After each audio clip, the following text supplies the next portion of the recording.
semifinals of the 1989 U.S. Gymnastics Challenge are over for this first rotation. Brandy Johnson has defeated Margaret Hewlett 39.250 to 37.775. But it is not yet over for the men. Kyle Asano against Lance Ringnald. Although it is a 3.35 difference, the horizontal bar is still to be competed. And up first on the high bar is Kyle Asano. Kyle has some very good elements in his high bar routine. He was a little sloppy in the qualifying round. I'm sure he'll try to keep a little bit better form today. Remember, the judges are looking for one element of at least B value with an L grip, which is a eagle or an invert giant swing. We'll point those out. They're also looking for an element with flight value, a big release move. He opens with a stalder. There comes a release move right there. Reverse heck, just where he wanted it to be. So he's fulfilled that requirement. His next requirement here is he jams, goes to the eagle giant swings. Stalder.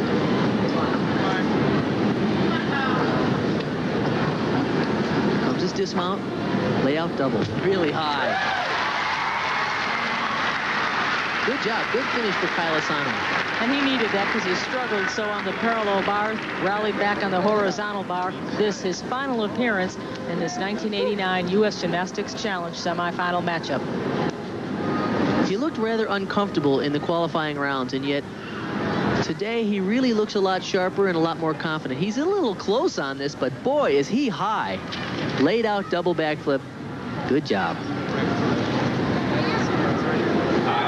The score for Kyle Asano is better than his preliminary score. He gets a 9.35, which is better than the 9.2 he received in the first round.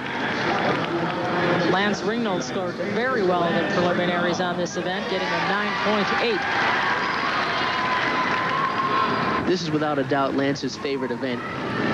He loves to play on the high bar. He can do all kinds of big tricks. And he has great form, great technique. Pirouette, one arm.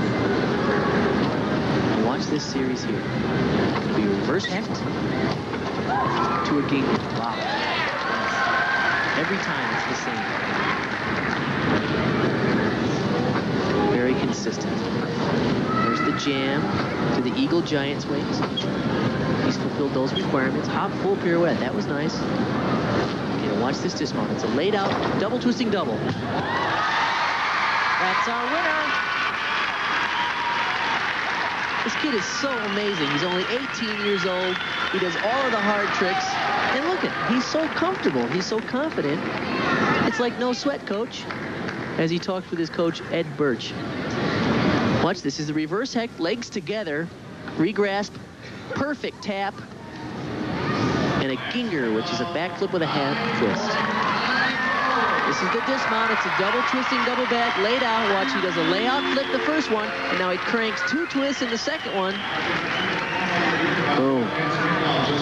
What a talent.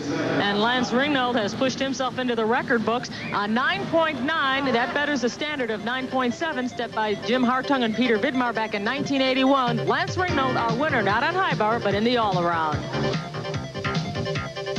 See him. I'm Leandra Riley along with Bart Connor, and the first of our three final berths have been chosen. Lance Ringnald has defeated Kyle Asano 57.55 to 53.65. Lance Ringnald advances.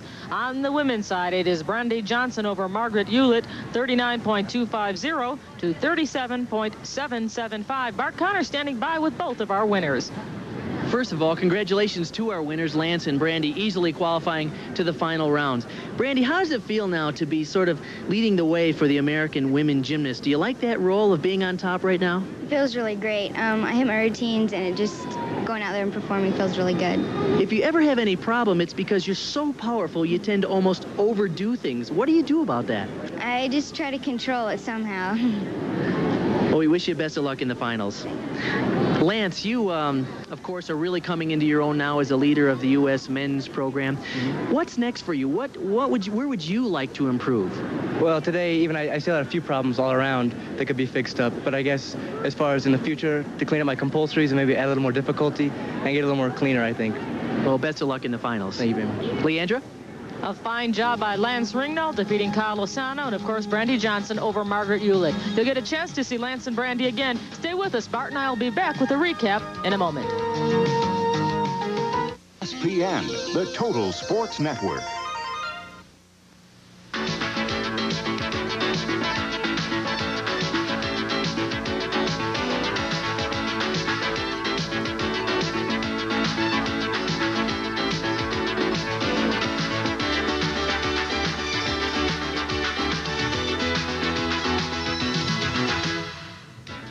Our first semifinal is over. Brandy Johnson has defeated Margaret Hewlett. Brandy Johnson is our first finalist. She must now wait and see who her other two challengers will be. On the men's side, Lance Ringnald is our champion, defeating Kyle Asano. He, too, must now wait and see who the other two finalists will be in this gymnastics challenge.